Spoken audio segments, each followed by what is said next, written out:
Welcome to this week's Treasury Career Corner podcast, where I interview Treasury professionals about their Treasury careers. Each and every week, I talk to Treasurers about how they built their careers, where they are now, and where they see both themselves and the Treasury profession going to next. This week's show, delighted to be joined by Patrick Clarke, the Group Treasurer at Excellence Logging. Good mate of mine. We've put a few beers down and talked a lot about Treasury over the years, so he's got some good war stories for some of you guys listening there. Excellence Logging itself is a specialist oil field services company. I'd get Pat again to describe a little bit.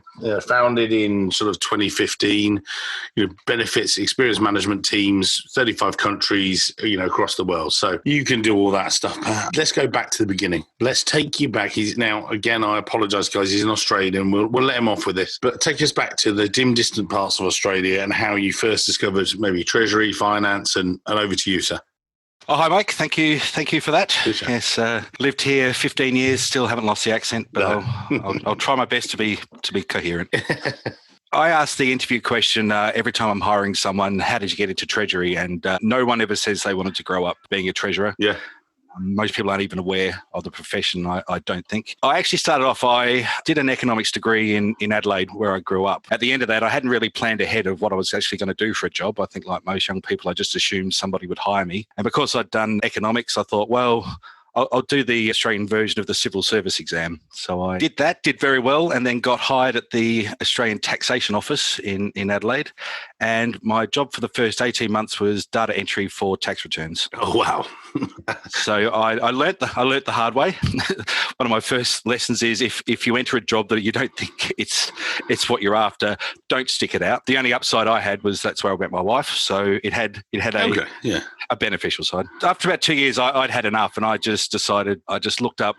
I'd done economics. I knew about foreign trade. I thought foreign exchange, that might be something. Maybe I'll apply for a job at a bank for an analyst job or something like that, which didn't go very well. And I saw an ad for a job in Sydney for a company called BOC Gases, a traditional English company. I applied from it in Adelaide and got the interview the following week. So I got in my Mitsubishi Lancer and drove 2,000 kilometres across Australia, stopping off somewhere in the middle of nowhere in a hotel overnight. Got into what I learned later was a very dodgy area of North Sydney in a hotel. Got up the next morning, put on a suit, did the interview, and got the job the next day. Excellent. And that was as Treasury Analyst at BOC Gases in Sydney. And I've pretty much been in and out of Treasury for the last 25 years. Awesome. So that was your first introduction. What was that sort of role like? Good all-round Treasury manager role, just here you go, is Treasury? Yeah, I mean, it was analyst. I mean, I'll be 2 weeks into the job, the treasurer actually said he felt sorry for me because he got me for about £5,000 cheaper than I probably should have asked for. So I learned a bit about salary negotiation there. Yeah, very much Treasury analyst, then up to Treasury manager. The Australian office dealt with the Asian and Far East operations of BOC, which is the global industrial gases firm. So we did all sorts of cool stuff for a young treasurer. We issued our first MTN program. We had commercial paper, a lot of foreign exchange risk going around. Even just doing the accounts with, the statutory accounts was quite interesting just because of all the different businesses. I learnt very early on about very clever tax schemes that companies put in place, and that we'd done a sale and lease back on all of the gas cylinders for Southeast Asia. And that was 7 years ago, and someone had just forgotten to make a lease payment because nobody who did the trade was actually still there. So technically, for about 3 days until we settled, there was some poor leasing company that owned about 45 million gas cylinders in places as easy to obtain as Malaysia, China, Japan, and so forth. So yeah, I mean, those were the days when I think regional treasuries had a lot more power than they probably do these days, which is a good and a bad thing. But it was a great introduction to treasury, and that sort of took my fancy and made me sort of fall in love with what we do. And then you moved on. So then joined CNH. A sign of things to come in that BOC decided to centralise their treasury operations into the UK. So I've sort of been the branch guy and the head office guy, and I'll be honest, as the head office guy, you always want more control. You want to manage all of those tasks. And I mean, let's face it, in 2021, that is generally the ideal model. But it did also mean that there's a lot of good treasurers around different parts of the globe who suddenly found their jobs were essentially cash management reporting. Now, CNH, I'll be honest, it spoiled me. It was Case Corporation, which is a tractor manufacturer. They compete with John Deere and Caterpillar, and because those are two brands most people know in case you probably never heard of. I joined when it was a single A credit and left when it was double B plus. Wow. Yeah, those are interesting days. It actually ended up being bought by Fiat, which we thought at the time was not necessarily the best parent for a company that's struggling. Well, what we'll do is actually Andrea Paulis, the executive VP and group treasurer at CNH, I interviewed him 3 months ago. So I'll put a link to his because he's been through it as well. So as you say, it was a challenging group. It was, but I mean, again, that was, I was the Australian Treasurer, or I think Director of Australian Treasury was the official title. And yeah, we had commercial paper programs, we had bonds. I mean, most of the business the Treasury activity was, there was a leasing arm called Case Credit, which had sort of taken the GE credit model, which had its issues as well, and essentially leasing tractors to farmers, which is generally a good business because you can, if you need to repossess a tractor, you generally know where it is. It's not easy to move and you know where the farmer is. Yeah. So we actually did the first asset-backed securitization in Australia for leases. And that was back in the late 90s when things like asset-backed securitization and mortgage-backed securitization were actually good things. I could see how it got corrupted. It's a pity because it was a really good method of financing, and it's an extremely interesting task for a treasurer to do. I mean, there's a lot of documentation and paperwork and so forth. It was good to sort of get your name on a new type of deal, and given the time zones, there was a lot of autonomy. And I mean, it's a really great people. I would spend a lot of time in the States with them. I'm still friends with quite a few of them. It was a little bit Wild West. You wake up in the morning and all of a sudden you're triple B and the CP market's dried up a bit, and then a couple of months later you're double B and it's gone and you're hitting your backup revolver lines, and then all of a sudden you're trying to negotiate with your auditors, who were Arthur Anderson and Sean, fairly easy to negotiate with in terms of loss levels. And then one day you wake up and you're junk, you've hit all your lines, your covenants are under task. But the thing is, we got through it. I mean, it did help that Fiat bought us, but it's one of those, you went through the full credit spectrum. You learned all the different ways you can finance, different ways of finding out how bankers, relationship managers will deal with you when one day you're an A and next day you're a double B, and just built up some friendships there that last a long time with the bankers. I do remember, it's one of my more prouder moments is that when I eventually left, and the main reason of that is, Fiat bought it. Fiat were then running the Treasury. They basically said the only reason they stuck with this was because they could trust what was coming out of my mouth. I think that's a key thing for a lot of treasurers, is that, you're representing the company to the banks, and often you can think in the short term you might get away with fudging a bit, but these relationships can last for years, and if you're not trusted, then you really can't be a treasurer. No. Is the problem. And then you did sort of 2 more roles before coming to the UK. How did that sort of pan out? Because you finished there because Fiat had taken it over. Were they some more short term, or what was the situation before you then came to our sunny shores?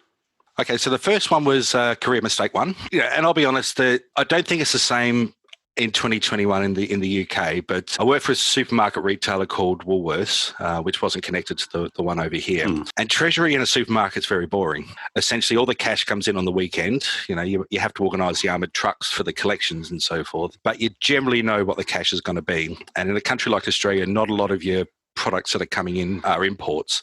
Most of the stuff you're selling is in local currency. So you've got limited foreign exchange risk. You're a very good credit. Cash management is essentially money gets banked into branches at a single bank. You count it in the morning, you send a report off, and that's pretty much it. So I'd gone from almost the Wild West of Treasury doing absolutely everything to being the sort of deputy treasurer. And I'll be honest, just you'd wake up in the morning and say, well, what special things can I do today to improve the business? And there just wasn't any. So I did a project with them. They called it Project Refresh, which I think it was sort of a copy from Walmart, where we would go through the business and just look at the P&L line by line on how we could save expenses or costs out of the business. And I did a project on insurance, which sort of opened my eyes onto how that world works. So I learned a lot about the retail industry, and it was a worthwhile experience. But yeah, if you like variety in your job, I'm not sure a supermarket's really necessarily the chain you want to do. From that point, I was just finishing my MBA, and I sort of got this notion to go to the UK.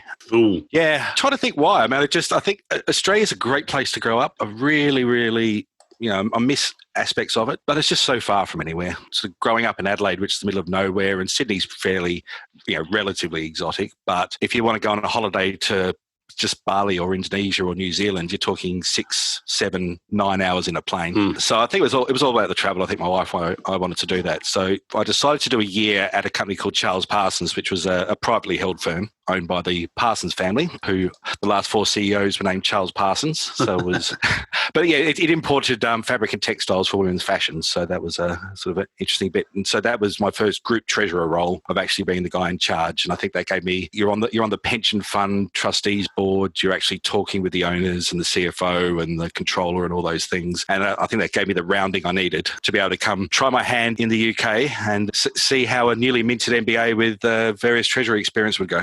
And you did that, and then you came to the UK. You started off with GE Insurance, but then went into consulting. Give us a walk through those roles. Okay, so the GE Consulting, look, when I first landed on these shores, I put on my shirt and tie and suit, and I started talking to recruiters because I hadn't actually made contacts beforehand, which is not necessarily the cleverest thing. But when you're young, you always believe in your ability to get through. And that's it. Yeah.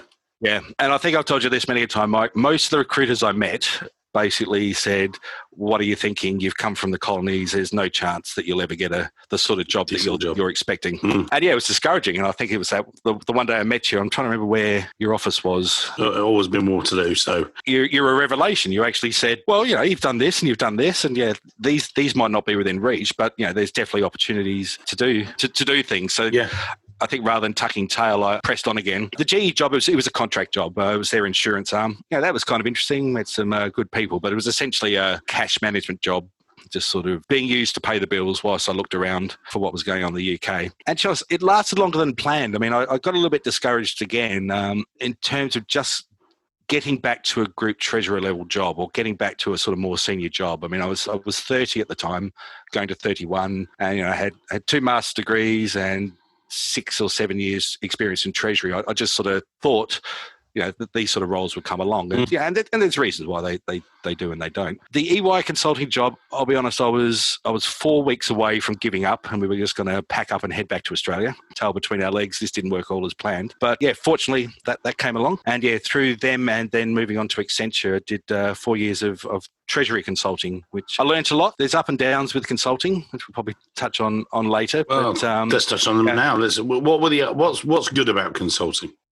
Could some be, some of the listeners there, relatively junior, a lady who was asking me the other day, said, I'm thinking about consulting. I was like, well, it would have been her first move actually out of a blue chip. And I said, what? So you've done one blue chip and then you're going to go out after 4.5, 5 years and go into consulting maybe? She's like, yeah. I said, I'm a bit nervous. You had a range of different experiences for different treasury teams and stuff.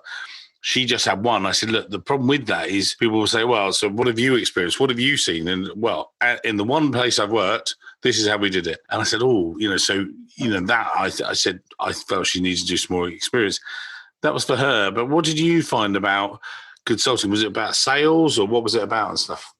I think the big 4 consultants, they all have different models and different focuses, and they do change over time. I mean, I was brought in as an industry expert. So essentially you're brought in on a slightly different pay scale. And it's part of the good thing is you've got all this knowledge and experience and you've actually got people who will listen. So you can put, you've got business development time that you can actually put together spreadsheets, PowerPoints, and to be honest, consulting teaches you all about presentation. The quality of PowerPoints I put together when I have time, a lot of them, I still use the same taglines and formats that I learned from those 2 companies. And yeah, going out and talking to clients, I mean, you're often, I think the Americans call it the color man. Like you've got the commentator who calls the plays, who's the person, the partner or the director selling. And you're the person who says, look, we've actually got a real live treasury here. So we're not just trying to sell you some expensive product that you don't actually need. We've got someone who can sit down with you and actually go through the nitty gritty and will understand your business better and, the trusted advisor and all those sort of things. So, I mean, I always thought I was a useless salesman and I'd never wanted to go in sales, but then I spent 4 years as a consultant and it's like, I'm not a great salesman, but I know what I'm doing. Mm-hmm. And all the things about getting down to what the needs are and those sort of things. And it also helps when you're the buyer, you know exactly what triggers the salesman needs to hear, and you can make a 2-hour presentation get cut to 30 minutes by just you answer the questions that they're getting around to asking. Mm-hmm. And a great camaraderie and traveling to different places. I mean, I worked in Munich and Geneva and Paris. I did a 9-month job there. I had a weird one. I worked for Standard Life up in Edinburgh as an assistant to the chief actuary, despite never having any actuarial background or insurance background or worked in Scotland. But it was a fun 3 months. It was quite good. So getting that variety and not sort of being stuck in an area. I mean, I think you're giving the right advice there. You need to have seen a few things yourself, and you need to see when things are going well and things are going badly, because a company there, the Treasury is going well, they're not going to buy any consulting services. Yeah. You need to see things that are broken that you can actually fix. And then you made the move. You did two different consultancies, EY, Accenture, two good moves, but then you were like back to hardcore Treasury, and then you were suddenly Reed, but then EMI, which I know was a challenging time, should we say? Over to you. Yeah, I mean, I suppose just in finishing off on the consulting part, the only trouble, and I think a lot of treasurers will find, is within sort of a big consulting organisation, is you're selling to the CFO, not the treasurer. Right. Because most treasurers, and I'm the same, you don't want a consultant coming in to show you up. Now, it's the wrong attitude to take, but essentially it needs to be accepted that you're doing a good job, but there's an area that you need some help on, or a project or something like that. So I think the people who do particularly well in treasury consulting, they have the relationships with the CFOs. And in many cases, that's because they're an accountant or they worked in banking or something like that. So you find there's very few treasury partners in consulting. They're generally from the banking lead or from the accounting or an audit lead. And so your career path is fairly restricted, and you're sort of dealing with someone who's putting you out to sell things that they don't necessarily understand themselves. So I recommend everyone should potentially do it. But if you're looking at a long-term career in Treasury, plan on it being just a sort of interlude. Yeah. And I think that was it. I sort of missed the fact that I was going to organisations and fixing things, or I'd do some audit support, or I'd identify problems, and I couldn't really take the credit for it. I was just a helper. I wasn't the ultimate decision maker and the person who could say, look, I did that. And I think also Treasury being a specialist, smaller area, you're never going to get the wallet share. I know that some guys used to do quite well when they used to get sort of bigger remits from, say, big banks and big reviews. But you come into a Treasury and, you're small and perfectly shaped. Like sort of you've got maybe they come in and do a review and fix your treasury management system or do some controls or do this. But the scale of the wallet isn't big enough a lot of the time, sort of thing. So, you're often the tip of the spear. You're brought in to sell some management consulting for 30 or 50,000, but the actual money is implementing SAP or putting in a system or some large risk management tool or something like that. And and that's generally got specialists who do that. You're sort of on the edge helping it be done, but that doesn't pay the partners. They don't make their income from small treasury consulting gigs. Small gigs. So then you return to core corporate treasury with a couple of interesting moves. Give us a quick run through of those. Okay. I mean, just the Reed job, it was essentially they were going to spin off one of their divisions, and that was setting up a treasury. And that it's interesting to me because that gave me a taste for how interesting and how exciting I find in starting from a blank piece of paper and building up what structure a treasury should have, from simple things like where the treasury company is going to sit to what system would you get, how many people would you hire, and job descriptions. And that was going really well for 6 weeks until the spin-off got cancelled. So I mean, I had a fun trip to Boston out of it. That was a nice visit. But then EMI came along, and EMI was my first exposure to private equity, my first exposure to, I think the banks call it distressed assets. Yeah. The owner had bought it in 2008 at the peak, and I mean, I don't think it's a secret that pretty much from day one the liabilities exceeded the assets. Yeah. The company was probably technically insolvent from day one, but there was a good 3-4 years of just trying to keep it going and trying to find a way to get through. So that was, I'd sort of had a break of about 6 years from being a group treasurer. So I was back to being a group treasurer again. We had a team of 3 people, cash manager, an analyst, and I think we settled on risk manager, but essentially it was everything else. The lot. And project and IT. And so forth. That's where I really learned about cash management. I'd never heard of a clean down before, didn't understand how it all worked, but very quickly worked out those sort of requirements. And it was a global group. There was a treasury system. Sorry, explain, Pat, what's a clean down then? In a lot of revolving credit facilities, there'll be a requirement that, in the old days, you had to pay off the RCF for the revolver for a period of 10 business days. So you're basically proving that you were using the facility as a working capital facility, not as permanent debt. I mean, we have one at my current firm. The better way it works now is that if you can just show that your cash balance exceeded the outstanding amount that you had drawn, then you've cleaned down. Then you're down, so yeah. Yeah, that's right. Because banks don't like when you permanently draw large parts of your RCF because they generally charge different margins and they've got different credit requirements. So that's why a lot of facilities have those in. Yeah. And then you moved on to Temenos. I mean, the issue essentially with EMI is that we did go insolvent, temporarily owned by Citibank. Then I believe Universal has taken that up. So Temenos, it's an IT firm, sells banking software. Generally, to second-tier banks because most of the larger banks have their own legacy systems that were probably built in the 60s and get built on. And it was a Swiss company, but with the headquarters in London. And essentially, it was a complex group, and we went through the time of the Greek collapse and a lot of countries shutting down their currencies and so forth. And so you had a lot of difficulties with repatriating your funds, which is good practice for now. Yeah. Again, it's one of those, I mean, there was only so much to do. I mean, we did do a great refinancing, actually issued bonds into the Swiss private market, which is a different sort of funding that I hadn't done before. With interest rates in Switzerland generally around zero, it was always attractive. I think with interest rates at the moment everywhere around zero, it might not be, but it's certainly worth. If there's a Swiss connection in any firms that people have, it's quite a good market that you can tap in if you're looking for covenant light funding. I think it's probably the best way to call it. Yeah. And to be honest, once that went in place, I mean, there is sort of a pattern with me. There's only so much to do there. It was a listed company, everything was fine. Put in a treasury system. This is the usual, you're a bit bored. Yeah. Only so much you can do. And just decided to take a bit of a career break after that. Just took a few years off, then did another consulting gig. And I mean, and that was Travelopia. So that's, again, it's a spin-off from Chewy, and it was private equity backed. And again, that tapped into what I really love. It was no treasury function whatsoever. So it was, again, building up the infrastructure, the job description, putting in the treasury system, hiring the treasurer, the team for that in place. So essentially, here's the keys, the treasury's built. So that was a job that sort of started off being about 3 months and turned into a year, and then gave me the opportunity to try a few different things. So you went from Travelopia to this latest role with Exalog. Perhaps explain what I didn't give the best description. I'm sure you can explain a bit more about the business. Explain what Exalog is. You're the treasurer there. Give us a bit more insight, if you would. Okay, with my 8 months of experience in the oil industry, awesome. So my apologies to any oil and gas people who when I get the terminology wrong, but essentially.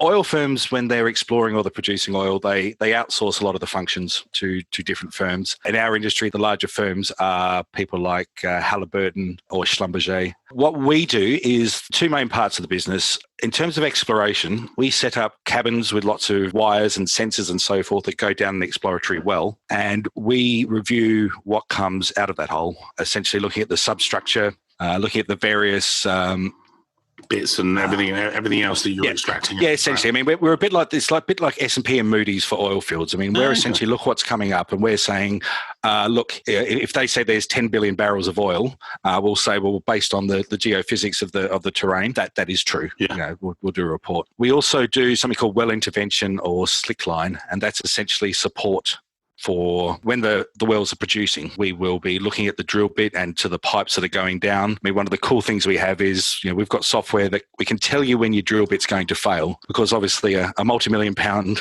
piece of equipment that explodes in a well is very expensive, but you don't want to be replacing it when it's only half used because they're up there. So essentially, we were started by some career veterans who set up a company called Geoservices, which they sold to Schlumberger, and they essentially wanted to get back into that industry. I mean, they're world experts. And so with Blue Water Energy, it's a private equity firm. They essentially started buying and building the company all over the various parts of the world, including Italy and Asia. And in May of last year, the company sort of went through a transformational acquisition. It bought the mud logging assets from a company called Weatherford, which doubled the size of the business and basically gave us that footprint across 35, 40 companies. Wow. And made us quite substantial in the Middle East. So we're essentially in North America, Latin America, Middle East, Italy, small parts of the rest of Europe and Asia. So we've got this global footprint. We're now, turnover doubled and so forth. And so it was sort of time to upgrade the treasury and sort of get a better position to be able to cope with the greater complexity.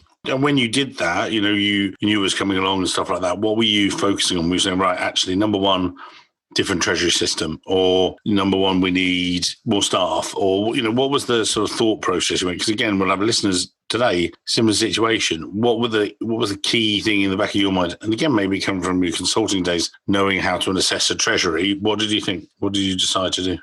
Sort of nails on the head. It wasn't going to be a permanent gig. I essentially started at the end of October, and I was going to be an interim, essentially to sort of put out any bushfires, get things controlled for the year-end covenants, get the cash management going and so forth. The decision on the treasury system had been almost made. It needed to be confirmed. So I spent probably the first couple of months just doing, acting as a consultant, doing the day-to-day job of just making sure people could make payments and cash was in the right place. But it was okay, so this is the sort of structure you need. These are the issues you've got with your existing debt facility. This is what you need to look at for your risk management.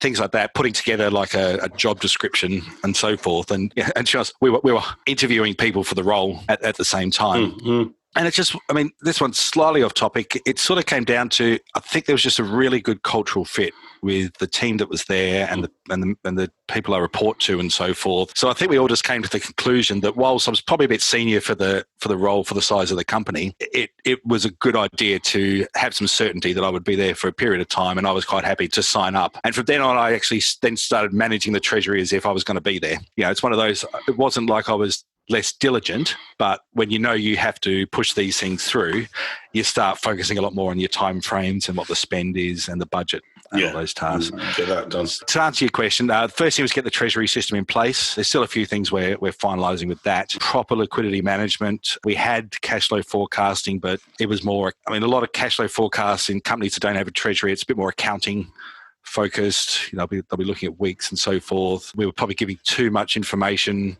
to the lenders and not giving them what they actually wanted. So it was more about focusing on compliance, looking at our foreign exchange exposures, looking at the debt profile, what the costs were, and then very much as we had some management changes and so forth, it's getting... we put out a budget in February, which lasted 3 weeks because of COVID, but it was very much about helping support the business in terms of its working capital needs to grow to the targets that our shareholders have. Yeah. So looking at the future, because we're approaching the end of today's episode and everything else, but before we get there, what do you see as being key within Treasury? This isn't the three usually at the end of the show, which we'll do in a minute, about the three things. But what's you've got this depth of experience across all different treasuries. You've been Treasury consulting, you've been private equity backed, you've been PLC. What's your ethos around Treasury then? What do you sort of see it as? Yeah, that's a good question, Mike. I think and it's one of those. It's a couple of principles, and I think for example, when I look at cash management, it's a lot like air traffic control in that you have funds coming in and out, and essentially your job is to essentially make sure everybody gets the money they need to make their payments on time, and then anything that's not required to be there. So you're sort of and it's a term that gets used by consultants and strong in the accounting word. A business partner, and I think it's misused. But there's a lot of ivory tower treasury. I think less these days. I think the culture has very much changed. Is that we're a support function. Our job is to make sure that in terms of getting the money that they need in the right currency at the right time for a shorter period as possible, sorting out their banking needs. If there's when it comes to risk, a lot of treasurers, I think, make the mistake that you can stop bad things happening to your company, where if there's a permanent change in a currency position or an interest rate or in a regulatory framework, all you can do is give the business time to adapt. If oil prices are now $40, when I joined the company, they were above 60. Briefly, we had zero. You can't hedge that away. You can give the company time. And I think there'll be a lot of treasurers who've learned through the COVID is, you might have your hedging program in place, but what if your activity stopped and you don't need those hedges? Then you've potentially caused an issue for your balance sheet. So you're protecting the company from the immediate impacts of bad things, and you're facilitating the people who are out in the field who need to make the things or sell the things and so forth, that they don't have to deal with the hassle of a guarantee or beg for funds or be sort of left out of the loop when you're making a change in your banking decision and so forth. And I think that's a problem Treasury has sometimes in justifying its existence, is that we should be able to make the business run smoother and focus on actually generating the profits that we use the cash for, rather than sort of being the head office and just expecting compliance because it's in the manual. Yeah, because you must comply. That's it. Yeah, and that's it. And I think I've learnt the hard way, because it's always hard to justify spend on a system or on a process or something like that, because you can't put into numbers exactly what the benefits are going to be. Everyone just sees it as a cost center. So I think being able to articulate that you're there to support the business is a key for getting those sort of advancements. And so that brings us neatly along to our top two or three tips. We'll put your LinkedIn profile in the show notes, but if someone is looking back through your background and they say, I'd like to do that, because you've got this great variety. I know when Pat and I, we meet up for regular beers and put the world to rights of Treasury, but I find a lot of the time it's amazing the different, because Pat draws stuff from so many different areas. It's like, when I was in consulting, that's the way we would approach it. But then, when I was at such and such with you, because you've had this depth of experience, which a lot of treasurers don't have. They might be one company still for 10 or 12 years, a couple of different jobs, but they don't really have that exposure. You've had it in spades. So, with yourself, what the tips would you give to people? Yeah, I'll sort of caveat it with we're all different. I was someone who sort of grew up in, Adelaide's not a small town, but in the middle of nowhere, and I just like the variety and so forth. So and not having children, having the opportunity to invest in other things and so forth, it means I could take more risks. I think it's if you're struggling with a mortgage and you've got kids and you think about putting them through university and so forth, I wouldn't listen to a single word I say. I would do the exact opposite. But I think Treasury should be fun. You need to go to jobs where things aren't stable, because essentially accountants can run a company that's doing fine. Issuing new debt is fun. It often gets taken over by the CFO, but that's just the nature of the beast. But building a good cash flow forecasting process and improving most regional controllers or territory controllers, they're useless at forecasting because it's not really that important. But actually meeting people and getting out of the office and going to a site and getting, go to a factory or go to the sales team or those sort of things. Because as you say, I've got lots of interesting stories, and I've loved almost every minute of it, because I understand 8 or 9 different businesses, and in a year's time I should know a lot more about oil and gas. It makes what is essentially a job that involves sitting in front of a computer, playing with spreadsheets and entering data and putting together PowerPoints, far more exciting when you can actually see that you're benefiting other people. So I think it's good to probably start off in a blue chip, or if you're already in consulting and you've started down the accounting path or something like that. If you're still under 30 and so forth, and you can take that risk, it's worth going to either a PE firm or a distressed firm and so forth that will need change, that you don't have to spend a year putting together board presentations to get done. It needs to get done now. And being next to that fire, it will forge, you'll work out what you're good at and what you're not good at, and you'll actually find that you'll love getting up in the morning and going in, even though you're basically just balancing a big bank account. So amazing stuff there from Pat. If you want to connect with him on LinkedIn, put it in the show notes so you can connect there. But suffice to say, he's got some really interesting stuff, and I think he'd be great to have in your network and everything else. As always, looking forward to a post-lockdown beer and catch up. But thanks for your time today. More than a pleasure, Mike. And yes, we'll do it as soon as Boris lets us. Yes, as literally does. Cheers, mate. Thanks very much. Okay.